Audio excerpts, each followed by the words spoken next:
turnovers, penalties, bad routes. Everything that could go wrong did go wrong. I mean, did I see something different than you did? No, but you probably had a better view from upstairs than I had of it. Air conditioning anyway. You know,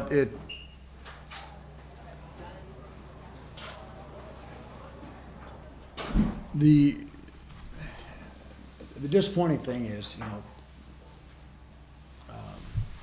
we're not doing what we're coached to do right now. And, I mean, listen, I'm not going to take anything away from Mercer. They came here and executed, and they executed from play one. You can't turn the ball over on the first play of the game and let a team who has experience, you know, winning and things like that, jump up on you. And once again, you know, we dig ourselves a hole. There was a period of time in the middle of the second quarter I thought we settled down and we played okay. But we got down on the goal line and again, we didn't execute because we didn't run to the right gap, or we didn't finish the drive. I mean, it was a hell of a drive, a 90-yard drive, but we got to finish the drive, and we got to come up with the big stops when we need them. And the disappointing thing was we had them in 3rd and 13, 3rd and 15, and we have a penalty that gives them the ball back. Every penalty was not good. And so we get a 1st and 10, you know, we get a penalty. We have a 1st and 10, and we drop the ball. So we're not doing the things we need to do to win the game, is the bottom line. And you know, these are the guys we have, and we have to get them to play better, and we have to get them to execute better. And I think I was pleased. I think kids were into the game. I don't think they, you know, I think the effort is there. I don't, but the execution's not. And for whatever reason, you would think the execution would improve year 2 of playing games. And right now, we're not facing it. Now, we're in the toughest part of our schedule right now.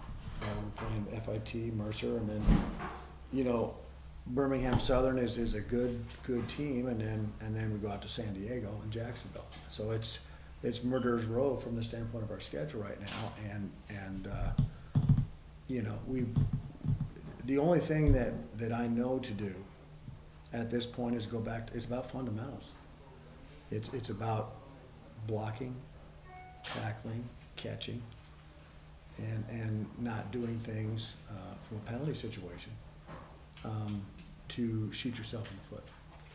Our margin for error right now is so small that we can't afford to be, we can't overcome our mistakes right now.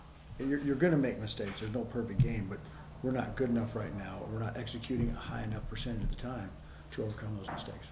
Yeah, and staying along that same thing, it's one thing to make a couple of mistakes, you know, in a game. That's probably going to happen, but to have it in such a wide array, I mean, everybody contributed in the mistakes area.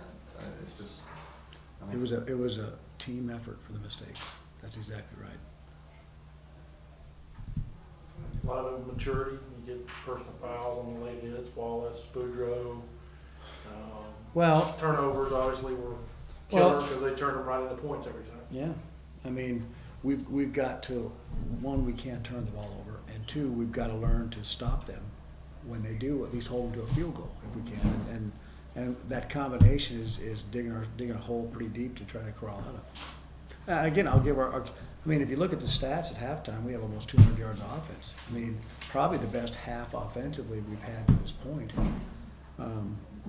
It's just the mistakes gave them short fields, and we didn't get a stop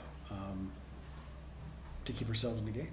And then their running game was obviously just, well, that's what they do, and again, schematically, we felt pretty good about our plan, but we're getting into the game, and for whatever reason, our guys aren't executing the plan like they're supposed to. People, you know, option football forces you to play responsibilities, and right now we're not all playing the responsibilities at the same time, and good teams like that expose those breakdowns. Yeah, it seemed to me, I kept noticing, you know, guys get in the backfield on a running play, and they all hit the quarterback, and he doesn't have the ball.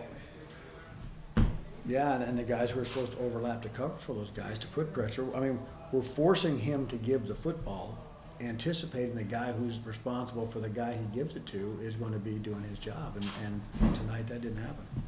And a couple of their touchdown runs, I mean, the gaps that they had to run through, the first run up the middle, I mean, he could see the concession stand. There wasn't anybody in front of him. And then on Lake's second touchdown, he basically strolled into the end zone.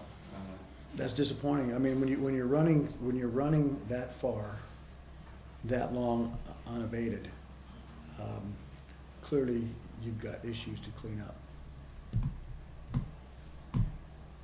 I don't know if you're trying to make me feel better there, Sean, or what you're trying to do. I mean, I saw the same game you did, you know, and you know. You go back to the drawing board again, or? Well, what else can you do? I mean, first of all, we're not going to the waiver wire. Yeah. And so that's not a possibility, so we got to get these guys to execute better. Again, if there is any silver lining anywhere in this if I say debacle, you're going to use that in the headline. I really don't want that, but in this, I think I've already used it in the story that I've written. that's what it was, and if there is any silver lining is, you know, we're going to make some personnel changes, and we certainly can't reward the play that we're seeing. And so there's two logical explanations. Either they can't do what we're asking them to do, or they won't do what we're asking them to do. And either one's not acceptable. And so we have a JV game on Monday. It's going to give some young kids a chance to figure out if they can get on the field, and kind of give us a chance to reevaluate. The nice thing about having JV games is maybe they weren't quite ready 3 weeks ago, but they might be ready now, and it gives them a chance to get game experience. So we'll be looking at that contest pretty quickly, and then, you know, we're going to move some people around and see, based on productivity, you know, who can give us the most consistent play. You got your first real road trip coming up. Mm-hmm. How does that factor into what you're going to do this week as far as personnel changes? Because you got to pick a certain number. Well, we don't have to be down to the 56, but clearly we're going to be lower than we were at Warner. So we'll be probably about 65, I think we're going to take on the road there. And so, I don't know, right now we're playing better on the road than we are at home. So maybe that's a good thing. Do you think that maybe is a focus?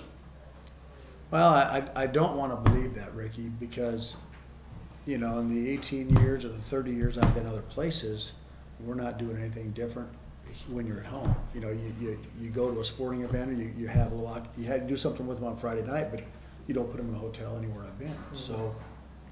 So I don't want to use that as an excuse, certainly. But for whatever reason, when the lights are going on, we're not executing, and again, it's across the board. Receivers running the wrong routes, quarterback not throwing the ball on time, quarterback changing a route when he thinks he sees something and he really doesn't. And so I think part of it is our kids are wanting to make something happen so badly that they start maybe grasping at a few straws rather than trusting what they've been coached. And so, you know, again, with the film, we'll show them that there's no reason not to trust what we're coaching you to do, and hang with the technique, and good things are going to happen. So we just need some reinforcement of some good things now, to give them the confidence to execute what we have drawn up. Good. Okay. Thank you, sir. Mm-hmm.